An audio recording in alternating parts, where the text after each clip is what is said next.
Baik, saya akan jelaskan kembali masih materi berkaitan dengan integrasi strategi manajemen ya. Nah, sekarang yang akan kita bahas adalah kapabilitas teknologi. Nah, kapabilitas teknologi sendiri muncul ketika kita kemarin bahas di video sebelumnya berkaitan dengan strategi teknologi yang disampaikan oleh Dussault, Stewart, and Ramanatsoa tahun 1997 ya, bahwa salah satu dimensi yang digunakan untuk merumuskan strategi teknologi adalah kapabilitas teknologi. Yang artinya apa? Penggunaan teknologi sebagai kunci dalam setiap bisnis gitu ya, yang kemarin saya jelaskan di sumbu Z gitu.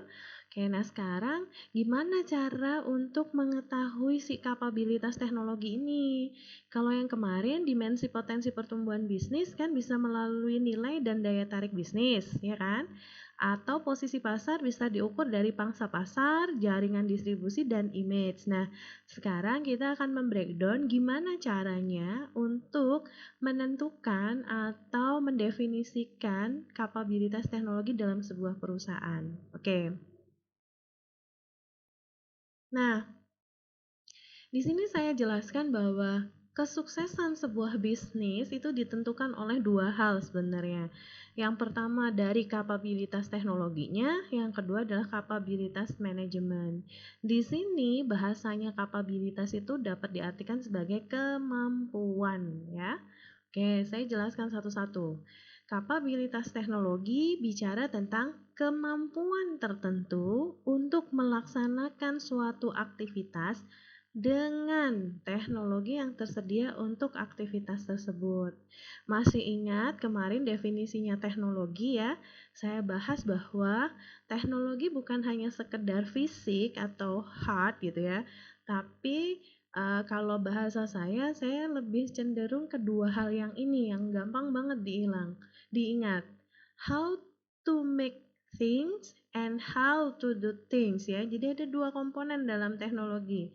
How to make thing berarti kalau bagaimana cara membuat dapat kita pastikan itu adalah produk ya atau fisik, mesin dan lain-lain. Nah, tapi kalau how to do thing itu bicara tentang konsep aktivitas.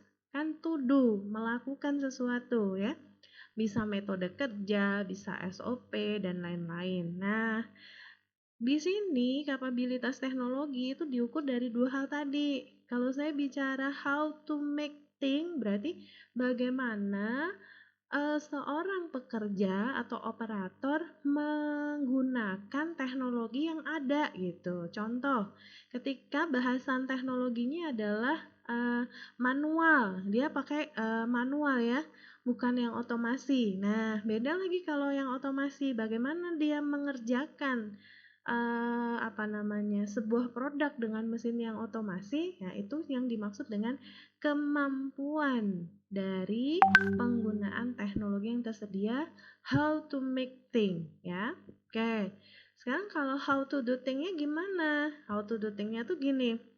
Kalau tadi bicara menggunakan alatnya gitu ya. Kalau how to do thing itu lebih ke arah aktivitasnya. Contoh, saya seorang pekerja di bagian menjahit. Nah, proses menjahit itu ada SOP-nya. Misal, awalnya itu harus menyiapkan benang yang akan digunakan, menyiapkan jarum yang nanti akan digunakan. Nah, itulah kemampuan human menggunakan SOP itu dalam aktivitas bekerjanya. Bisa bedain ya? Oke, semoga bisa membedakan. Oke.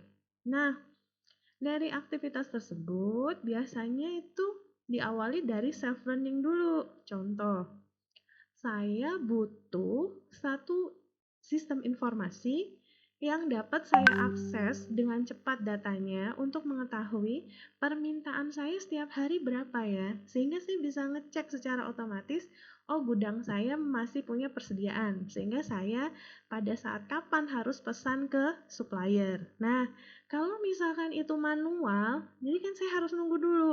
Terprosesnya adalah misal saya punya 5 retail. Nah, 5 retail itu kan datanya masuknya sore misal. Nah, baru besoknya saya harus kaji dulu, cek ke gudang, ada nggak barangnya, masih nggak persediaannya. Tapi begitu ada sistem informasi, pada saat itu juga saya bisa menghitung. Saya akan pesan kapan tidak harus nunggu waktunya besok, tapi saat itu juga saya bisa pesan, ya enggak? Maka dengan adanya self-learning tadi, wah saya butuh kebutuhan need. Maka dibangunlah, kemudian selanjutnya akan ada namanya learning by doing, karena kita mengerjakan, beraktivitas, butuh nih proses bisnisnya dirubah gitu. Kemudian kalau sudah learning by doing, maka bisa jadi learning by changing atau learning to learn. Itulah yang dimaksud dengan kapabilitas atau kemampuan teknologi, ya. Oke, semoga bisa lebih terbayang lah. Nah, sekarang kita bicara tentang kapabilitas manajemen. Apa yang dimaksud?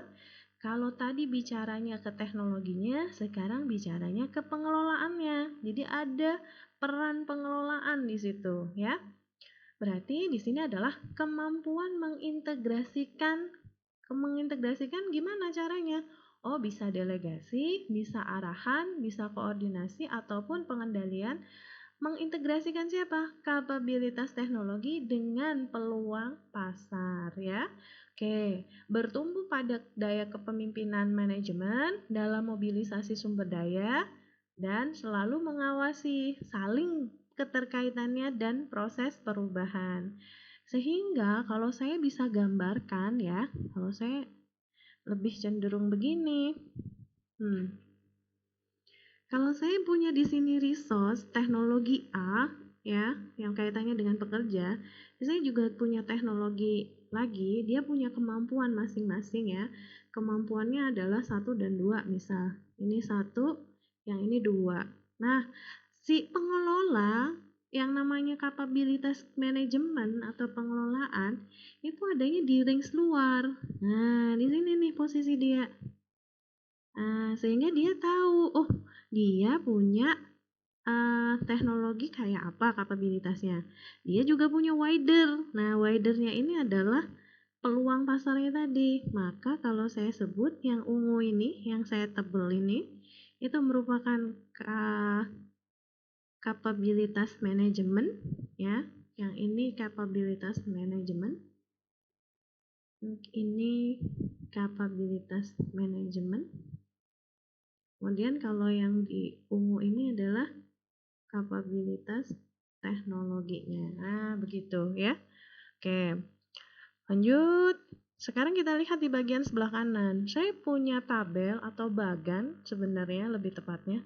Nah, bagan ini sebenarnya dibagi 3 komponen. Yang berwarna merah, yang berwarna putih, dan yang berwarna hijau. Bicara tentang kapabilitas teknologi, aktivitasnya ini. Ada designing, ada querying, ada generating, ada modifying, ada transforming, dan vending. Semua aktivitas kapabilitas ini dijelaskan di bawah. Nanti silahkan dibaca ya. Di sini 1, 2, 3, 4, 5, 6 ya. Ada 6 aktivitas kapabilitas dan ini keterangan yang mendukungnya ya. Oke, saya nggak perlu baca, nanti silahkan kalian baca.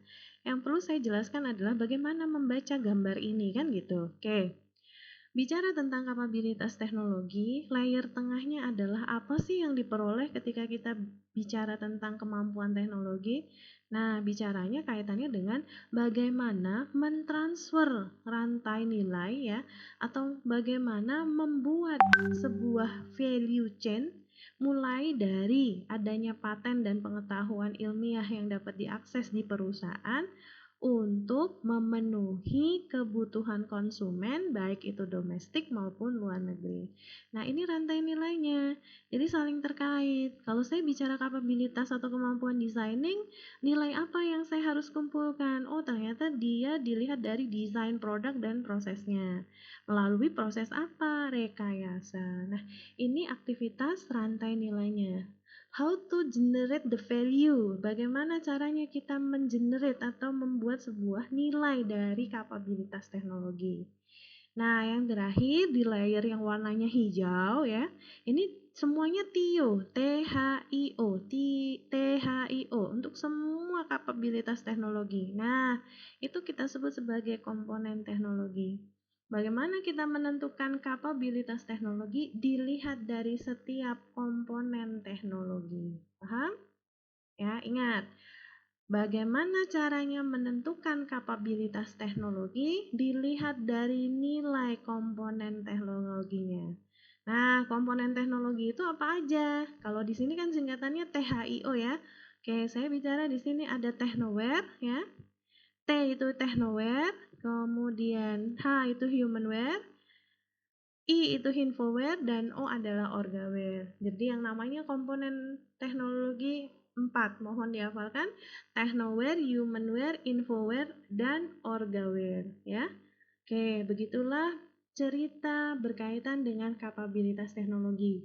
Kalau sebelumnya kita lihat posisinya kapabilitas teknologi, nah sekarang yang ini adalah bagaimana caranya kita mendapatkan nilai dari kapabilitas teknologi ya, dilihat dari PIO. Begitu?